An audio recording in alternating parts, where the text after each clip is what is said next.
people have multiple accents, people have multiple cultures, people can belong to more than one. Everything is okay. You don't have to be like a cookie cutter poster board for this version of you just because it's more palatable online. Hey friends, welcome back to the channel to Tech Club, the ongoing. This is Digital Voices. Ideas and a lot of my mindset comes from a very like artistic and creative perspective. Whoever I've been speaking to, I have just shared my life and my life experiences with them. Hello and welcome back to Creator Behind the Influence Digital Voices podcast, and today I'm so excited to have an amazing duo, our first ever duo interview actually, with the people you may know better as Iconicakes, but we have the amazing Sara and Avni here. Hi guys. Have over 4.6 million combined followers. That's insane. Which is mad. Yeah. And 3 million on TikTok, over 1 million on YouTube. Yeah. Oh my god, it's making me panicky. And all of it's grown with short form content as well. Yeah. Yes, that's true. So how do you describe what you do? How do you see content creation? Okay, let's take turns on that because we have very different definitions, I think. How do I define the content that I do? I think for me, because I've taken art through different, like in school and even in sixth form, a lot of my ideas and a lot of my mindset comes from a very like artistic and creative perspective, which means that I try and use social media as much as I can as an expression of those things that I feel like I'm doing. Whether it be like, oh, I'm going to dress as like different aesthetics, or I'm going to, I don't know, DIY some different types of like accessories or outfits, or like some jorts that I'd made recently. It's all over the place. I feel like it's my corner of the internet to kind of explore my creative expression. Yeah? Yeah, that was a really good answer. It's very hard to follow that up. Oh my god. But yeah, she is very artsy. Mm-hmm. I think for me, I wish I had something called like expression, but it's more like I have always found a friend in the internet. Like I don't know, whoever I've been speaking to, I have just shared my life and my life experiences with them. And I kind of personified everyone that follows me as like, you know, my best friend. And I just hang out with her every day. And she's really cool. I tell her like, this is the new hair I'm gonna do. And she's kind of just been my companion growing up. She gave me so much of my identity, almost like a weird imaginary friend. Does that make sense? Like, you had loads of those in your childhood. Yeah, I did. So it's basically, it kind of checks out. Yeah. So interesting, because that makes sense, the intimacy, because it must be really hard to bring the internet into so much of like your personal life and into so much of self-discovery if you don't see it as a friendly place. If you think about the sheer volume of people, it's probably quite scary. Exactly. I can't really comprehend how many people it is. So my mind is just like a very sweet imaginary friend, very like genderless blob of a person. And I'm just like, this is some good, kind energy. And I like hanging out with them like every single day and kind of going on an adventure. That's basically what it is. I am not like, I guess I'm like creative and artsy, but I'm more of like a storyteller, and I'm more of like, let's hang out and do something fun sort of person. And how do you blend the two? Did you come at it intentionally with like, we're going to bring different things, or did you just start experimenting and then it worked? We were young when we started. Yeah, well, I was 13 when I started making content. So young. So That's literally the digital age of consent. That's so young. Yeah. It was insane. Yeah. Yeah, I was 13 when I started, and because I feel like in a lot of like sisterly relations, or like the way you are a sister as one person, you kind of, because you're always kind of put into a pair, or like almost put as a duo together all the time, you try and separate your identity as much as humanly possible in every way, shape and form. And Sara and I, that just happened naturally as we were growing up. I have completely different sort of interests and likes as she does, even though if it might not come across on our social media as evidently as it does in real life. It's something that happened so naturally. I feel like we wanted to bring the like different aspects of our personality to our channel and our account, and it just seemed the most authentic way of doing it is just being true to ourselves and the different avenues that we like to do. Yeah, it was like, I don't think we, obviously, since when we started, we were like super young. Yeah. It was more so like, I don't know why it was a point of interest and a hobby for us when we started. But it just became like a place where Avni and I could really have a project together. It kind of like made our relationship with each other like way closer because we were building something together. You know, and that's what was like the coolest part about it, I think. So we weren't obviously like being literally children. We weren't like strategic about it. We were more so like, this is a cool project. Let's see like how we can do this. You know, so I think the dynamics sort of developed as our personalities developed as well. Yeah, that makes sense. Yeah. And then how did you come up with the name Iconicakes when you were like 15 and 13? It's like the most embarrassing story ever. It's so bad. It's like actually awful. Done is better than perfect. So like that's fine. Oh, I like that phrase. We should use that. That is going in my little brain right now. That's really good. Anxiety. Yeah. Well, before Iconicakes, Avni and I, we have always been weirdly fascinated with social media. Yeah. Like when it like came up and started, we were like, okay, this is really cool. This is very interesting, and like we kind of just really can you say like we liked, I don't know how we explain this. Okay, like, I think so I thought you were going to mention I am. Oh god. Okay. Yeah. So we started in a very weird way. I think when Sara was about 14, she loved using she was so inspired by like creating like, you know, like those different accounts that you see on Instagram that are like specifically targeting a niche or like an aesthetic or something. Make it sound cool. Like it wasn't like that. Yeah, but I'm trying to like elevate the brand right now. Do it. Just like, even if it was just us in a room trying to make memes, you have to like be a little bit curated about it. She's an artist. Yeah, exactly. artist. Like, guys, give me my time to shine. Let me romanticize my life. Yeah, do it. I'm here for it. I think it was like Sara was really interested in like creating content and like pushing to, you know, whatever sort of thing, like being a presence online. It didn't even have to be like her face on the cover. It could be like anything else. So one day let me set the scene for you. One day I was watching Riverdale, season 1. Okay, so it is acceptable. Please, it is acceptable. And I turned to Sara, and this was before the hype of Riverdale and like also the downfall of Riverdale had happened. And I turned to Sara and I was like, you know, we should make a fan account for Riverdale. And obviously Sara was already on the Instagram grind for some reason. And so we were like... At like 12? Yeah, like 12. So we were like, let's go. So we started posting on this. Literally started making little clips from it, learned how to edit, you know, and just started posting. And I think literally in a month, we had like 100,000 followers on there. Okay, well, this is weird because our mum doesn't know. We're just kind of going with it. And then the live feature came out during that time. So we were like, okay, why don't we go live and meet our fans? And so we went live. And in that live stream, we like did a face reveal. And then we showed everyone like our face and like our personalities. And we were like, guys, what should we do like ahead? Like, what is the future of this? And they were like, you should start an account yourself. Give us names. Okay, so do you guys have any like pet names for each other, any nicknames? And I said, oh yeah, I call her Cakes all the time.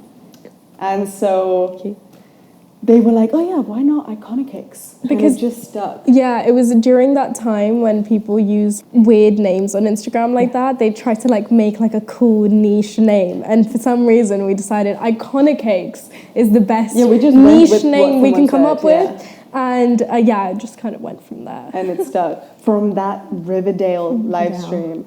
Yeah. And do you still run the Riverdale fan account? Imagine. That's actually where you get most of your brand deals. Most of your money. That would be insane. The Riverdale fan page was actually called Riverdale, which is like a sick name. That is great. Isn't the vision? Do you see the vision? Yeah. Right. I feel like the vision just went in the wrong direction. But not that Iconicakes is a great name. It's a sham of a name, but it worked. Like we just ran with it. And now we're stuck. Yeah. You know? You are. Yeah, that's fine. That's great. I mean, who needs to go beyond that Yeah, identity. this is fine. No, never. Like someone just said it and we stuck with it. Yeah. So this is something that I find fascinating about the way you both are online. It's like as you get older, you develop into like, you were already very different people, but you develop even more into different people. Yes. And sometimes you like make videos separately. And how do you balance those individual identities with the platform, and where do you see it going? Oh, okay. Oh, wow. Oh. So the thing is, we used to find it very hard to film with each other because we are very creatively different, and we're very like, I think we would just argue if we tried to film together because we'd have to figure out who edits it, who takes the lead in the content, who kind of comes up with the idea. And so we were just like, you know what, we need to just take our turn. And it actually weirdly worked out with time management for us that way as well. So we started doing it in like weeks, and then we started doing in like themes and stuff like that, right? Yeah, I feel like we have never been people that could film together. I feel like the sisterly fights are so intense, and we are very like stubborn people when it comes to making videos. So if we try to film together, it's just like, no, but like it needs to be in this specific way. We're like perfectionists in very weird niche ways that are very separate, but like nobody else could tell because they're like, what do you mean you guys make the same content? But we're like, no, this needs to be like this. It's in a very specific niche. Way, yeah.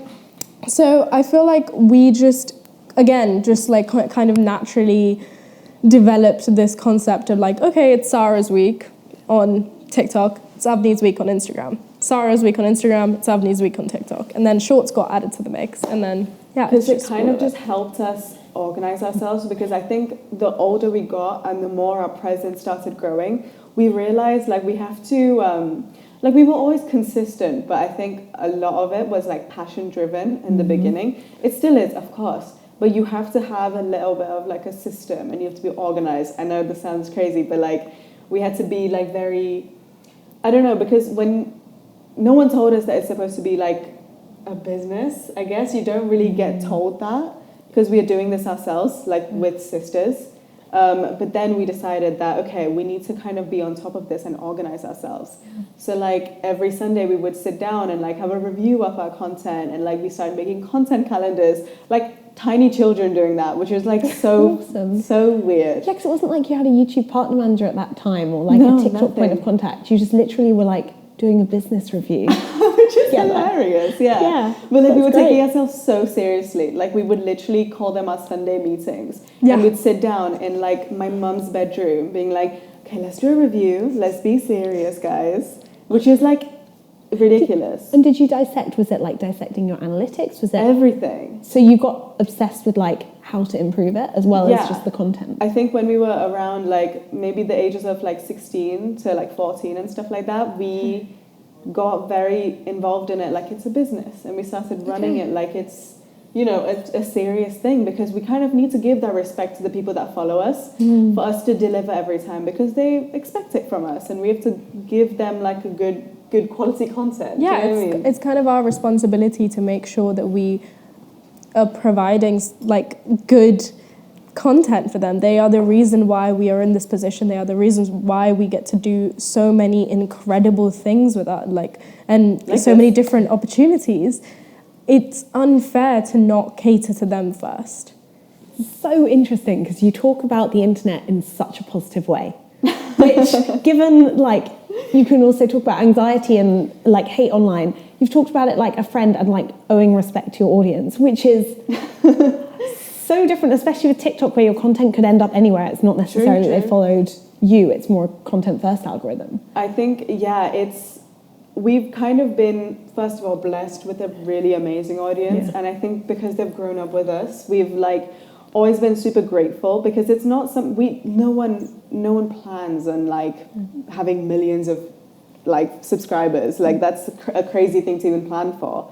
But the fact that people like believe in us and like are willing to follow the journey, we kind of have to give them the same energy and respect. So like, yeah, the Sunday meetings, I guess, worked out. Do they carry on? They do. They do carry on. They do, yeah. And do you think that, because it's interesting, what you've actually done is in a really healthy way divided the workload. Yeah. So that in some ways this is more sustainable for you than for people who film together. Well, people who run it individually, but then also if you had to film together, that would be so exhausting. Yeah, we. I don't think we could do that and authentically be ourselves because we would just argue. Yeah. We would just be like literally the worst. Yes. Yeah. I actually prefer your content separately. Like there was the Rachel Green Day in New York. I was like, it was too much. You were trying to get involved with each other, but it didn't feel like it fitted either of you. Exactly. Yeah, because it doesn't encapsulate each one of our styles. Do you know what I mean? Because our styles are so like different. It's kind of like you're showcasing a different sort of complete like mishmash of different energies, and I feel like, not to like toot our own horn or anything right now, but like I feel like there are definitely Sara girls and then there's definitely Avni girls. Like there's definitely like there is a clear sort of like, I can tell if somebody is approaching me, I can tell if they watch Iconicakes for me or they watch Iconicakes for Sara. She's just saying the girls that dress well, watch her. No, I'm not. It's you know what you're saying. It's a telepathic feeling. This is why we don't film together. It's happening already. You argue, yeah. I like that when you argued the piercing with your mum, like turned off. When you started arguing, she stopped filming. I was like, okay, at least like if you're going to argue, you're not going to air it. Which I think that's like a deep cut. Yeah, no, 100%. Yeah, she was really mad at me that day. Yeah. Okay, so where do you see this going in like 5 years? We were discussing like uni and careers and things. So do you think this is kind of sustainable as a lifestyle for you both and as in terms of a business? Do you want to go first or do you want me to? Okay, I can go first, I don't mind. Well, the thing is for me, as like, because I don't want to make decisions for like 35-year-old Sara because she obviously knows more than me, but this is something I want to do. Like for me, what I love about this is that I've basically documented every single important part of my life, like in my teenage years until now on the internet. It's like my video diary. It's so fun to like look back at 16-year-old Sara and be like, you have no idea. Like, why did you just get fired off of work experience and go to a Drake concert? I literally filmed that. It was so bad. But like I have all that and it's like a video diary. And for me, I just want to do that until like my last day. Like I want to make a full video diary, like a full, I don't know, like it's like a documentary of my life and like Sara's fun adventures. Like that's what I kind of want to have on the internet. And I think I'm lucky that people are interested. Like what the hell, why? But like people are interested in it and like I want to keep doing that. So for the next 5 years, 10 years, I'm just going to be doing this. Obviously it will evolve as I get older and like content will be different and we'll do some other cool stuff. But this is mainly something, it's like a passion project. So could you see a world where, say, Avni wanted to stop, you carry on Iconicakes by yourself? I mean, it would be different. It would certainly be like a different account, but I think it would be a conversation that we would have to figure out, like, okay, how would I do this? Because she is like, I think for me, Iconicakes represents my relationship with her. So it would probably be me doing it from my own personal accounts rather than on Iconicakes itself. That makes sense. And do you see yourself doing this in 5 years? I think this will be one of the avenues that I do. Just like similarly to Sara, I feel like I started on the internet. My career will stay on the internet because, again, it comes back to this kind of concept of like owing that sort of it's almost like this responsibility to keep people updated on how much all of us as a community have been able to achieve through our account. Like Iconicakes is not just me and Sara, it's like everyone that follows us. So I think it will always be something that I work on, and it will always be something that's in our future. I mean, like in the next 5 years, I speak within the concept of like being on the internet. We would love to push long form YouTube as much as humanly possible, but we are recognizing how difficult it is to manage. Because we just have so many different ideas and so many different thoughts, but you have to put in so much work, and we are willing to put in that work. It's just you need like real clarity and focus on the type of videos you want to make, and we're currently in our like discovery phase. Exactly. But I also want to explore some different avenues in the entertainment industry. I don't know yet. I'm kind of like, I'm just 19. Like, I literally have no idea what's going on with my life. We're kind of at the start of this, but we're like, our main aim is to kind of like represent our people and our girls and like everyone who feels like us, you know? I think that's like really important. I think it's like a nice friendship group on the internet, and it's like amazing that we get to have that, and it's just to kind of grow it. Not that you can control that, but it's like to enjoy our time with them. It's awesome. There's a lot in your content that is about like culture and ethnicity and how that shaped you, and you talk about like your community, but also I think it's kind of it's not just your people who follow you, it's also people who have moved between countries and people who are like the hair and beauty content you do, but also like you changing your accent. I feel like you're very vulnerable online, as in you show your vulnerability and you show that the way identity changes, which is a very beautiful thing to capture, but must also feel quite intimate. Oh yes. Oh, it's so scary. And the fact it came partly from dating Lewis, and if you hadn't put your relationship out there, then you wouldn't be talking about different accents or had the conversation about like who are you publicly versus who are you privately. Super personal. So how do you feel, roundabout way of saying, how do you feel ethnicity like impacts your content and impacts how you connect with your community? I think, very interesting question, first of all. I think it's so scary to just be authentically yourself, because that means when you get criticized for it, that's on you, you know, and that's why it's so scary. I've always tried to, like I said, you know, people that follow me are literally like my friend, you know, and I've always wanted to be, I don't know how to explain this, but like I want to have everyone in my journey, you know. I'm not saying what I'm doing is the right thing to do, but it is my journey of how I express myself. I think it's what I'm trying to basically do by being vulnerable on the internet is just to show that like no one lives that very perfect life you see on social media. No one does. And I know that there's so many ladies, and like literally anyone, they sit at home, they look at their phones, they see, oh my gosh, people are doing so many things at just my age, and then they feel very badly about themselves. And I can't be a part of that. Like it would like hurt me if someone that follows me thinks, oh my God, she's living the most dream life, because it's not true. Like, yes, I'm so blessed, but like I have real problems like every other real person does, and I don't want to pretend on the internet that it's so perfect, you know? Yeah, and you've both done it very differently at different life stages. So when you were going to New York for a month to like partly to find yourself, it's like so many people wish they could move then. And for you, like ending your gap year, you were not excited to go to university. No. A lot of the content was like, oh, why am I going back to school? And I was like, oh, that's kind of great, because you're not romanticizing it in a way where people are going to feel excluded if they don't feel that way.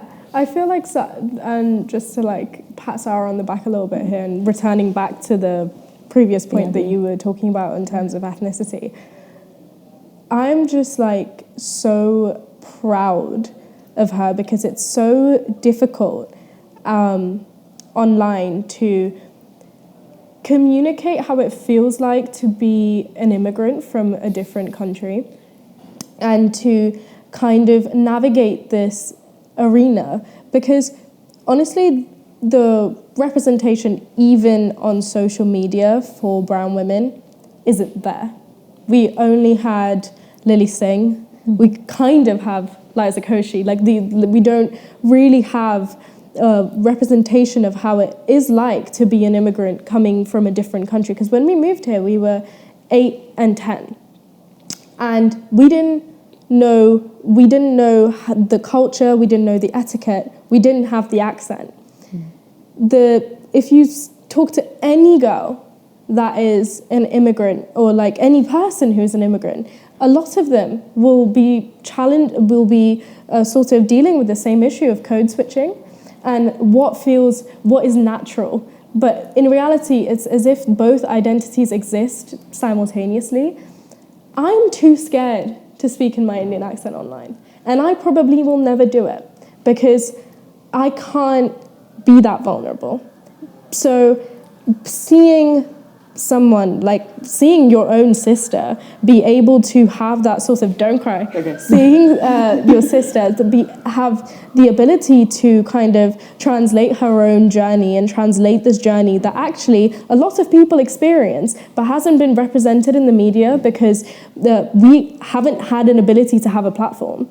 There are still not enough there is not enough South Asian representation in the media whatsoever. Finally, now it's changing, and the fact that we get to be people that can actually actively be the representation and open up conversations of that are so vulnerable and real, like having two accents or like having, sort of this two cultures and like whether or not you fit into either or do you fit into both or like what is that relationship, and not knowing what the right answer is and doing it in front of 4.6 million people is like beyond commendable. Like beyond you were explaining commendable. This way better than me, and thank you. That was like really sweet. No, but it's true. Like, and like I can only like explain it, but you're like doing it. Like you're able to do it, because I will not show that side of me to the internet because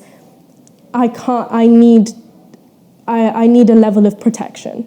Like I need a level of and it's scary. It's scary to be the person who is the frontier for that type of change. It's really very vulnerable, and I think it's interesting because a lot of the comments like, "What about Avni?" And you're like, "I'm not gonna have that journey publicly." But it's not. You don't need to. It's cool that she can even say that. Yeah.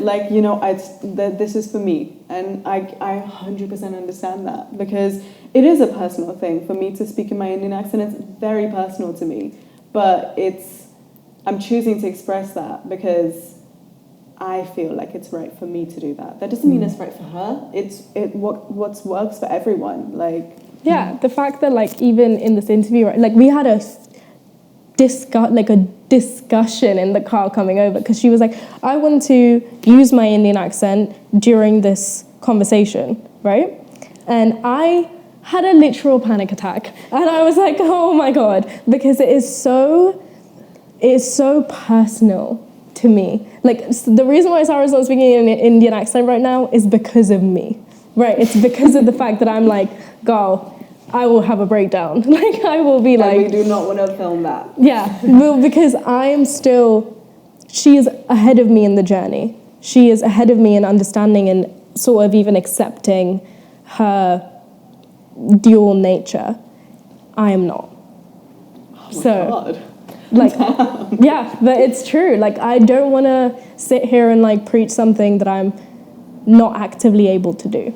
But this is this is very common. I actually, after I started speaking up about this, I got so many people sending me DMs being like, I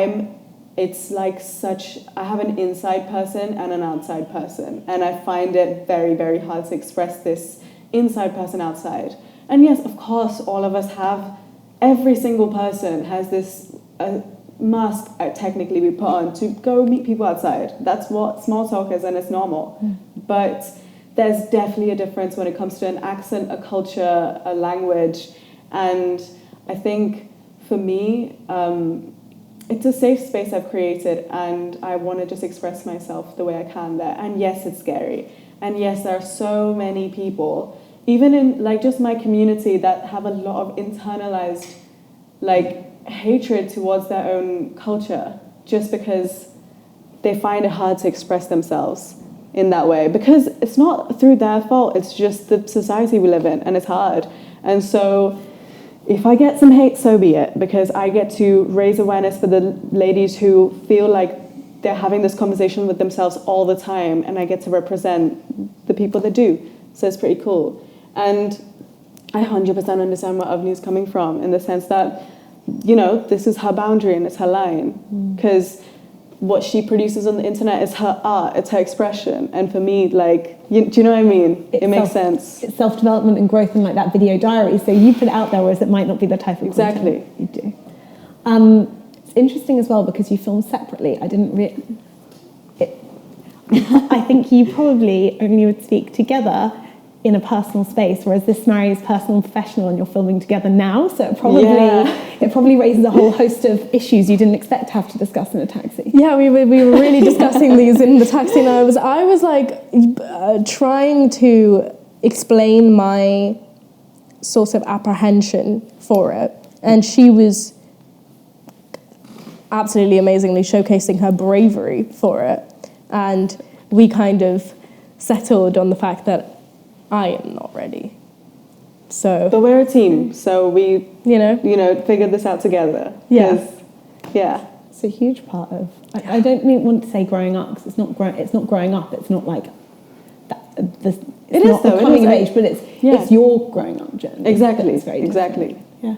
And how have your followers reacted? Mostly I've had very positive reactions when I addressed it, because I was like, because when I wouldn't voice over, I would just sort of speak in my Indian accent in the background. Like, if someone's filming me candidly at home, it's gonna just be in an Indian accent because that's how I speak. And so people were confused. They were like, oh, why does she speak differently? And then it was time to kind of address it, because I was like, oh, it'd be kind of nice for me to just make videos like this. Because if I'm gonna make long form YouTube videos, I wanna like vlog my day. And if I'm speaking like this all the time, I might as well do the same thing on, you know, my vlogs and stuff like that. So I made a video on TikTok explaining myself, and every single person was so supportive and amazing. I think you get a couple of like people here and there. I mean, apart from like the literal racists, you have some people there that, you know, don't understand. And honestly, I understand, because I have spoken like this for most of my career on the internet, and it's going to be very confusing to digest if someone just starts to speak differently, you know? But I owed them an explanation 100%, and I don't expect anyone to understand.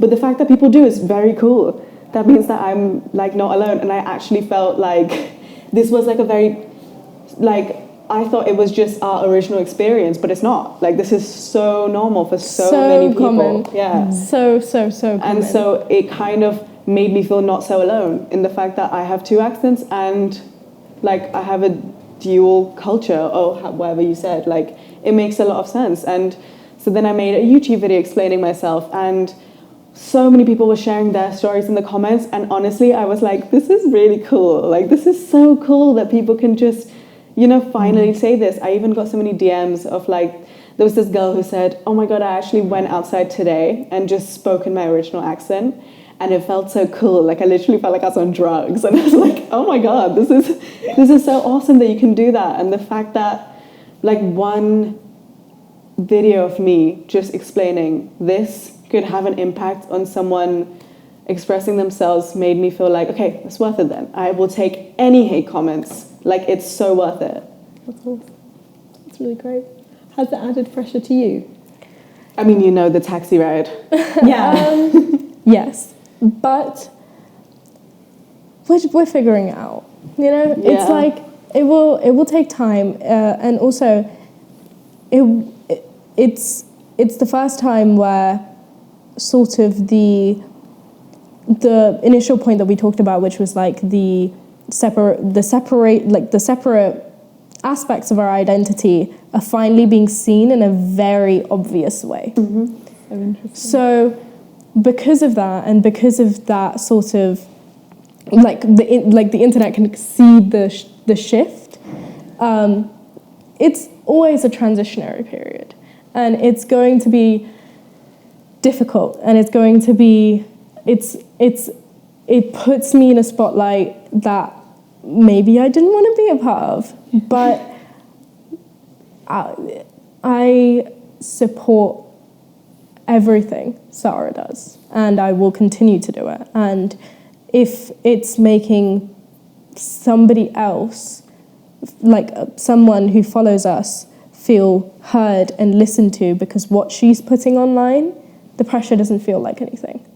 Do you know what I mean? That's so nice. But she has been so supportive. Like, because I kind of came at her quite unexpectedly when I was like, listen, I kind of just want to speak like in my original accent all the time on like videos. And yeah, okay, I will do it where it's appropriate, because this accent is also a part of me, because I've been here for like 10 years. And yes, of course, I've had my Indian accent at home and like with my family or when I went back to India. Yeah. But then when I would go outside, I would speak like this. And it's still a part of me. Like, I've had so many memories like this. Do you know what I mean? So I can't just erase this Sara. And so I will always speak in whatever's appropriate for me, you know, but I needed to have that conversation with Avni that like, well, I think I want to express this part of me to the internet, and that part of me is like an unseen part of me. And I think a lot of it also comes from Avni being my sister and being like, no, I want to protect you because this is scary. And there's an intimacy, that's how you would speak together. Exactly. And then making it something public is... I think it's just like figuring out, it's not about whether it's this accent versus this accent, it's about figuring out how it's both. And I think we'll get there. And like, she's ahead of me, but like, I'll also get there. But it's about understanding that people have multiple accents, people have multiple cultures, people can belong to more than one. Everything is okay. You don't have to be like a cookie cutter poster board for this version of you just because it's more palatable online. You know? Yeah, I agree. You mentioned earlier, and I think this is a really strong point, Liza Koshy and Lily Singh, like how that's the representation that exists. How do you think brands can support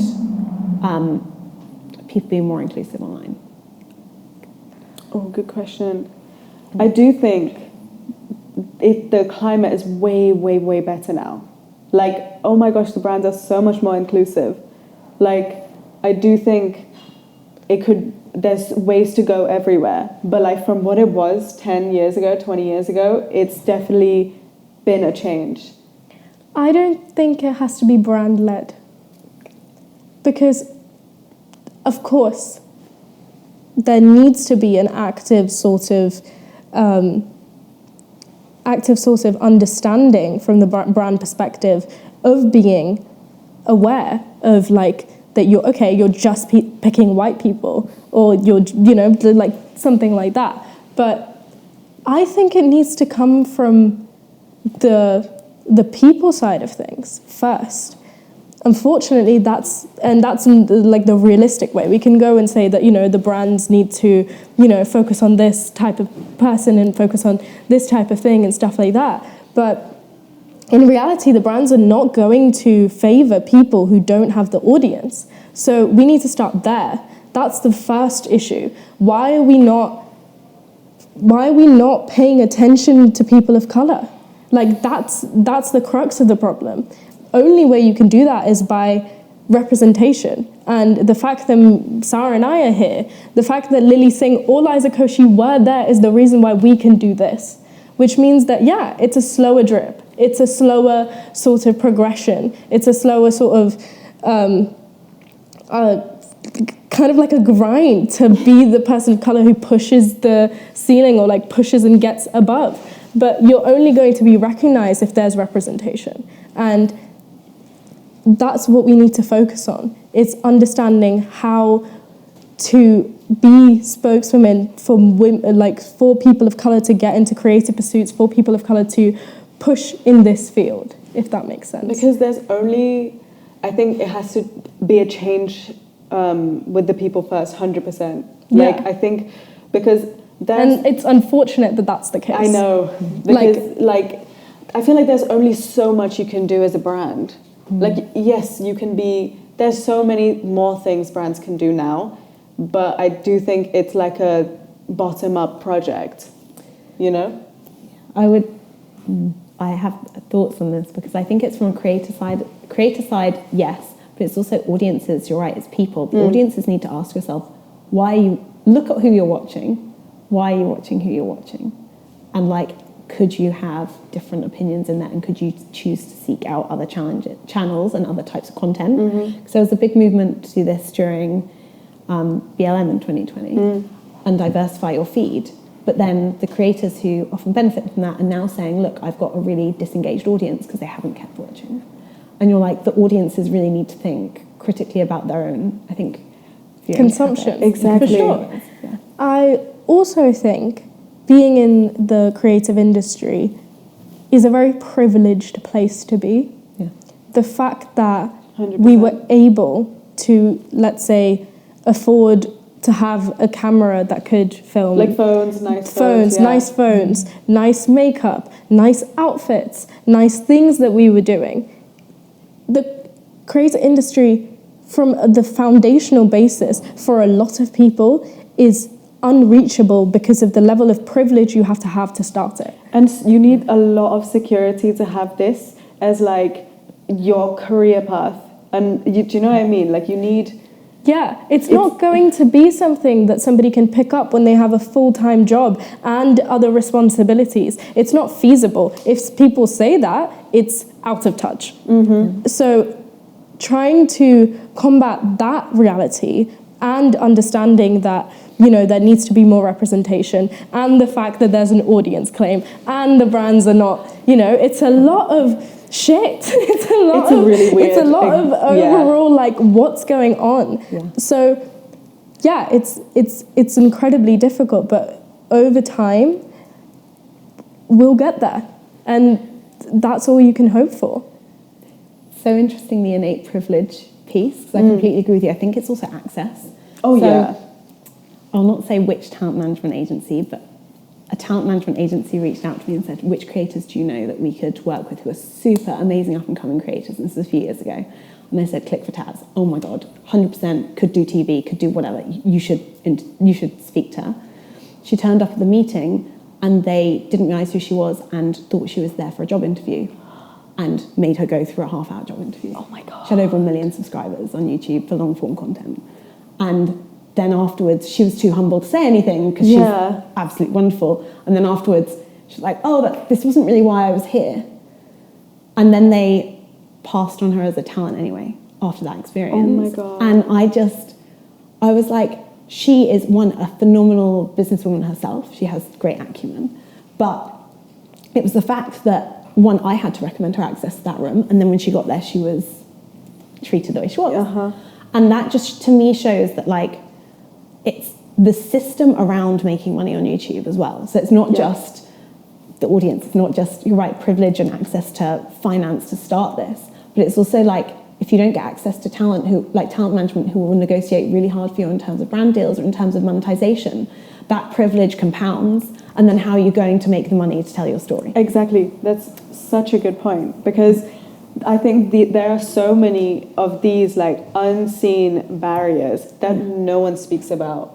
I feel like it's, I don't know why, but in the media when people say, oh yeah, this is like the new up and coming job to get, you know, like they show this as a very like, you have to have the right mindset. Wake up at 5 a.m. and like, you can do this, film every second of your life, you know? And there is so much that goes behind it, that like there are so many barriers that you have to even overcome without you realizing, and that's the privilege. Like you have access to so many rooms without understanding. Almost every single big brand deal, every single big opportunity that we've gotten has had a person of colour recommending us. Whoa. Always. Not a single time. I'm pretty sure, almost every single time. That's terrifying. Because brands or whoever it is or whatever it is, we will have to push 150% harder, 200% harder for the same access. And we already come from a privileged position within our community. So, yeah, it's tough and it's difficult, and it's something that we will change. Yeah. I honestly, there are so many questions after that, but I don't want to ask them. I think that's how we should end. Because I think that was that was really powerful. That was really cool. Yeah, that was really, really cool. That was like so mic drop. I honestly like, yeah, it's I'm like any damn. question I ask you about like your brand partnerships now will just be shit in comparison. That's really good. So thank you so much for watching this episode of Creative Behind the Influence, and thank you to the wonderful Iconicakes for being here. One of the most, I think, powerful conversations we've had on this series. If you have any questions, please drop them below and we will endeavour to answer them. And please subscribe.